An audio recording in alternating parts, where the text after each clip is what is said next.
en Facebook, en Instagram, en Spotify, en YouTube, en todos lados. Síganos, miren que subimos todo el contenido. Escríbanos, que nos encanta que sean parte del programa, al igual que nosotras. Y también si estamos haciendo esto es porque nos gusta estarles dando un poquito a ustedes también, y que también del otro lado respondan a eso y que tengan ganas también de escucharnos. Así que siempre es bienvenido todo comentario, todo like, todo corazoncitos, seguir, campanita y todo ese biribiri que tienen las redes sociales.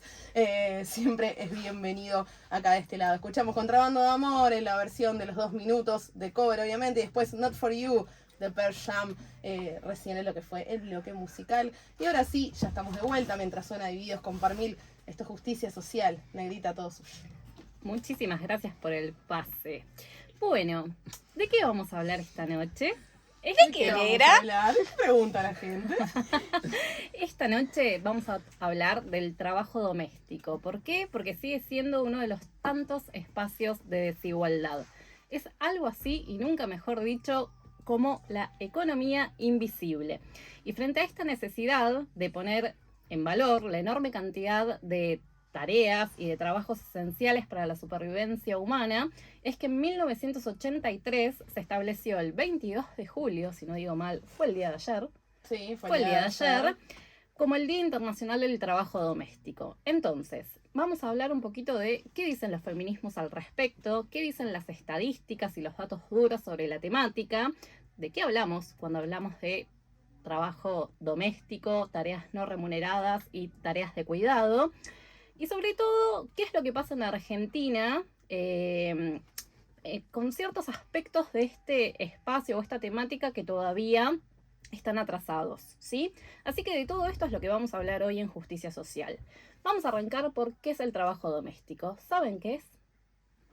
La miro acá, la sábelo todo, el libro gordo de Petete, hacia mi derecha, Lili Malón. ¿Qué es el trabajo doméstico? Qué responsabilidad que me pone en la cabeza, en el cuerpo y en la voz. La presión. Sí, es la presión.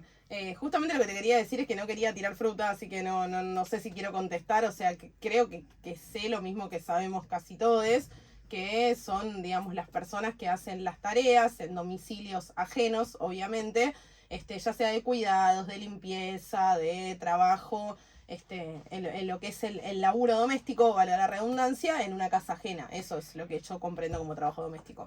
Eso sería el trabajo doméstico remunerado. Ok, bueno, también hay trabajo doméstico, obviamente, que uno hace en su propia casa y que no está remunerado. Es que justamente de ese vamos a hablar. Ok. Bueno, entonces vamos a ir a las definiciones. El trabajo doméstico es el trabajo que permite a las personas que se alimenten, vean sus necesidades de cuidado satisfechas, cuenten con un espacio en condiciones de habitabilidad, reproduzcan en general sus actividades cotidianas y puedan participar en el mercado laboral. Laboral. Hoy salen como los chinos, ya le salió el urban temprano también. Yo estoy embocada, o sea, la noche de hoy es una fiesta, la presencia de Eche vino con toda esa cosa que arrastra a él, y bueno, la cuestión es que yo ya me emboqué con el vino tinto, así que la columna sale como sale. Y con los penes de chocolate. Y con los penes de chocolate también. Están deliciosos, los penes de chocolate no saben lo que son, señora. Yo le diría que hasta son mejores que los de verdad, mire lo que les digo. Son un poquito chiquititos estos, pero... Es pequeñito, pero bueno, para el chocolate va bien, si no, alto atragantada. Volvemos. Y que gracias a todo esto, las personas pueden participar en el mercado laboral, estudiar y disfrutar del ocio, ¿sí? ¿Qué dicen los feminismos al respecto? Desde los feminismos se ha explicado ampliamente cómo opera la división sexual del trabajo. Eso permitió evidenciar el entramado de uno de los mitos de la feminidad más extendidos, que es justamente la asociación directa de las mujeres a las tareas de cuidado y del hogar, ¿sí? Es la separación entre el espacio público, que históricamente fue asignado principalmente a los varones, y el espacio privado para las mujeres, restringido a las tareas reproductivas, mientras daba la masculinidad hegemónica los lugares centrales del ejercicio del poder en la esfera pública, productiva, es decir, remunerada y altamente valorada también desde el aspecto simbólico, ¿sí? Sí, iba a decir algo, digo que es algo personal que me suele pasar y calculo que lo traigo acá a la mesa porque nos pasa a todas. Es esto que cuando yo estoy trabajando, por ejemplo, que soy de usar las uñas bastante largas, tener comentarios todo el tiempo de cómo hago para hacer las cosas de la casa con estas manos, básicamente. Como que ya se toma por sentado que yo siendo mujer tengo que ser la que en mi casa, conviva o no, ya sea con un hombre, con otras personas, tengo que ser la que hace las tareas de la casa y tengo que tener, digamos, las manos aptas para eso en tal caso. Es como que ya de por sí se toma que porque una es mujer debe hacer ciertas y determinadas tareas en su casa, ¿no? El comentario machirulo que puede venir de cualquier género de, cómo se nota que con esa mano no lava los platos, ¿no? Exactamente, exactamente. Y tener que explicar una y otra vez que una se acostumbra, que igualmente hace cosas en la casa, en tal caso si quisiera hacerlas, pero ya está dado desde un lugar estigmatizante que porque una es mujer debe ser la que seguramente hace las cosas en su casa y que seguramente con esas manos obviamente no haces nada, mamita, con esas manitos. Es que, claro, a lo largo de muchísimos años, quienes se abocaron su tiempo y su vida y su tiempo útil y productivo para las tareas del hogar, de cuidado, fueron las mujeres. Y durante muchísimos años esto fue explicado a través de distintas corrientes, más que nada económicas, invisibilizando todas estas labores y dejando como el espacio público, la esfera pública y los trabajos reconocidos solamente en cabeza de los hombres, ¿sí? Y esto explica también por qué, si bien hoy estamos en un momento cultural, social, completamente distinto, donde por ahí yo pensaba, ¿y cómo hago para hablar de esto sin que se piense como una postura completamente radicalizada? Porque por ahí no en todos los hogares ni en todas las relaciones esto sucede de este modo, es decir, que las mujeres son quienes van a planchar, van a lavar, van a hacer los quehaceres del hogar, van a cuidar a los hijos, sino que por ahí, y seguramente estas tareas sean compartidas, lo cierto es que es un debate más bien nuevo, donde, digamos, ciertas regulaciones o ciertas reivindicaciones de derechos son nuevos, como la jubilación de amas de casas, por ejemplo, es el primero que se me viene a la cabeza. Entonces yo pensaba, bueno, por ahí no es una generalidad, pero sí lo cierto es que hay muchas generaciones, como la de nuestras madres, ¿no? Sin ir más lejos, que por ahí no pudieron estudiar determinada profesión, o los hombres, las parejas, pudieron alcanzar determinado estatus social, justamente porque del otro lado tenían una compañera o compañere que se abocaba a esto. Sí, lo mal visto que era cuando una mujer trabajaba por fuera de su casa, que tenía un trabajo, digamos, remunerado y que no solamente se encargaba de las tareas de su casa, y que en tal caso, si la mujer tenía un trabajo remunerado, también tenía que volver a la casa a hacer los quehaceres porque no eran tarea del hombre. A eso sumarle, digamos, los contextos históricos que han ayudado a que durante muchísimos años hubieron un montón de carreras que estuvieron cerradas por dictaduras y demás cuestiones, ¿no? No, bueno, pero yo cuando armaba esta columna pensaba en la cantidad de oficios y la cantidad de profesiones que fueron a lo largo de muchísimos años encomendadas o vistas únicamente para el género masculino, para varones, ¿sí? No sé, pienso en todo lo que tiene que ver con sistemas, en todo lo que tiene que ver, ¿cómo se llama esto que los colegios industriales? Usted, LURPA. Colegios industriales. Se llama colegios industriales. Huergo. Eso, que son escuelas técnicas. Eso también, ¿no? Como que de alguna manera se fue reproduciendo culturalmente esta idea de que, bueno, las mujeres tenían ciertas y determinadas carreras para estudiar y los hombres otras. Y en lo laboral, en el mercado, las contrataciones también discriminan desde estas mismas lógicas, ¿no? Catherine Marcal, autora de ¿Quién le hacía la cena a Adam Smith? Decime si no hay un mejor nombre para hablar de esto. Habla de la segunda economía desarrollada por el famoso segundo sexo, que de segundo no tenemos nada, pero así fue planteado por las teorías económicas, que aporta grandes cantidades de plusvalía al sistema productivo sin que se lo mencione. Sin embargo, sobre estas actividades se desarrolla toda la economía mundial.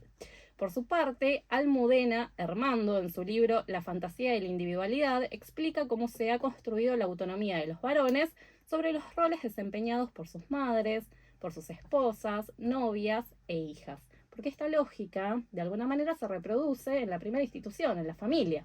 Entonces, había algo de estos modelos que se seguía alimentando, ¿sí? Entonces, si faltaba en esas dinámicas una de las figuras, entonces aparecía otra femenidad para reemplazarlo.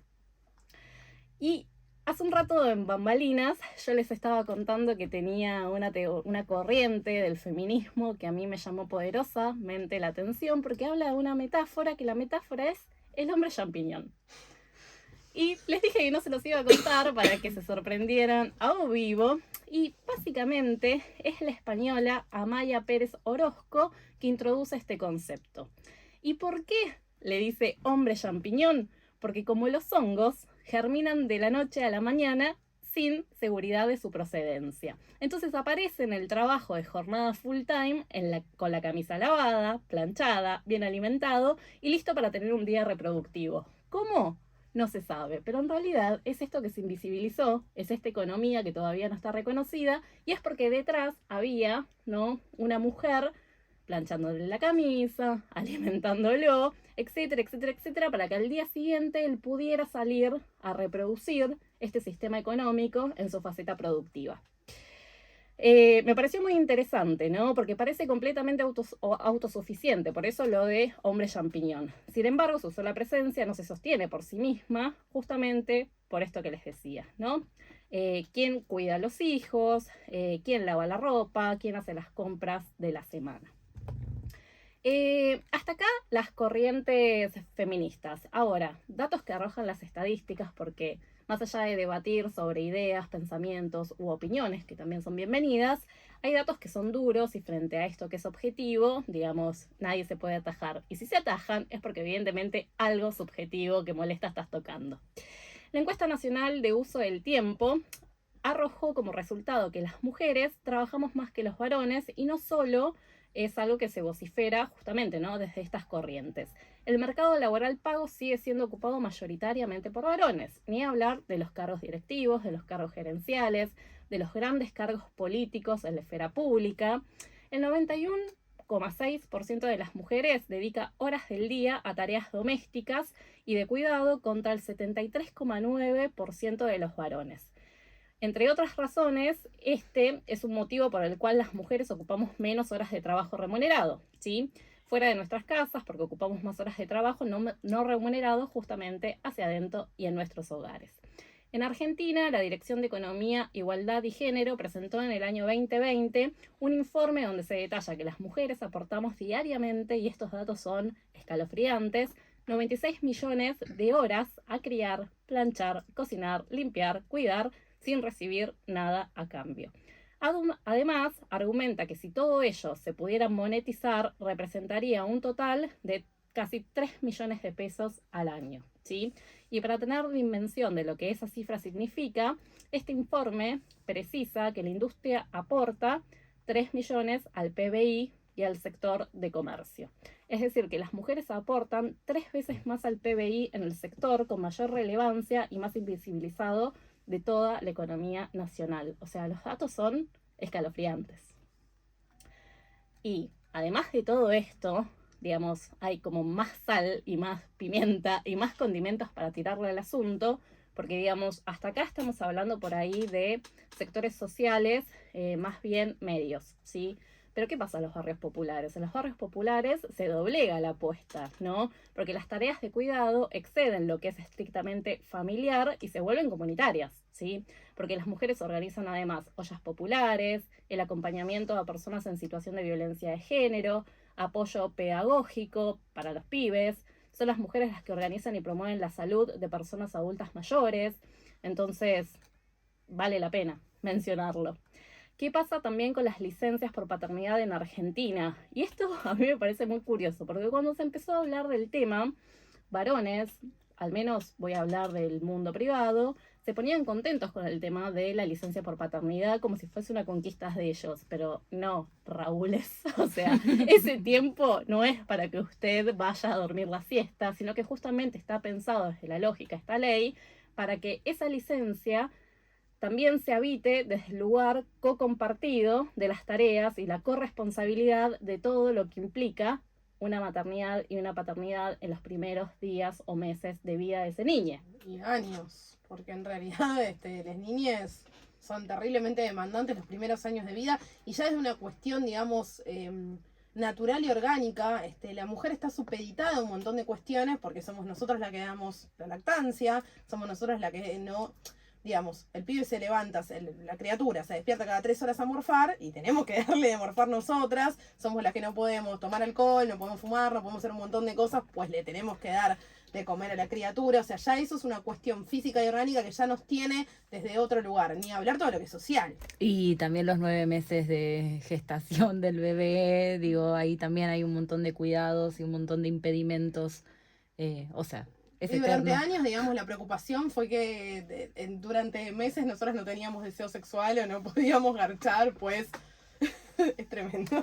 Sí, o sea, creo Pues, situación que física. creo que es clave acá hacer una distinción entre lo que, digamos, de alguna manera te sujeta a esa crianza, los primeros meses de vida de ese niño, pero que sin embargo está pensado para que, bueno, ok, si esto físicamente es así, entonces, bueno, todo lo que es contexto, ¿no? Y todo lo que viene anexado a esa crianza y ese hogar compartido, entonces que también haya una corresponsabilidad con tu compañero. Sí, ¿qué ¿Sí? pasa también con las parejas que no están en pareja, valga la redundancia, en los primeros meses de vida de la criatura? Y muchas veces lo que sucede es que las mujeres tienen que dejar, digamos, lo que es su leche materna en biberones, en mamaderas, como lo llamamos nosotros, para que el padre a su vez le pueda dar la leche a la criatura, porque no conviven o porque la madre puede ser que no esté cada el tiempo necesario que necesita la criatura ingerir leche materna. Digamos. Exactamente. Bueno, y otro tema es qué pasa cuando privatizamos la tarea, y por ahí acá es donde vos anclaste cuando pensaste en esa definición de trabajo doméstico, ¿no?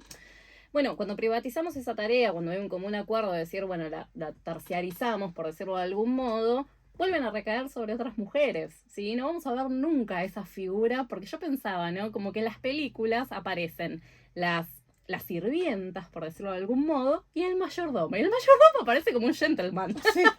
Entonces Abre la puerta nomás. está de traje, tiene una servilleta acá en el smoking. Sí, es el jefe el que maneja Es el, claro. a todas las empleadas. Es el jefe del escuadrón de sirvientas. Entonces, bueno, El amo de llaves, ¿no? Sí. Entonces, bueno, ojo con esto, porque vuelve a caer sobre mujeres y además muchas veces sobre mujeres migrantes. Durante la pandemia, la Unión del Personal Auxiliar de Casas Particulares recibió todo tipo de denuncias contra empleadores que fueron desde querer hacerlas trabajar igual, dejar de pagarles, adelantarles vacaciones o decirles que el ingreso solidario que estaba vigente en ese momento reemplazaba el salario. El 60% de las trabajadoras no estaba registrada. Entonces, como conclusión, el trabajo doméstico y las tareas de cuidado son una responsabilidad compartida. No se trata de te ayudo, colaboro, ni de hacerlo solamente cuando te lo piden, sino que se trata de asumirlo y dejar de naturalizar que para esa esfera privada solamente estamos nosotras. Increíble, Nerita. Gracias. Espectacular, gracias también por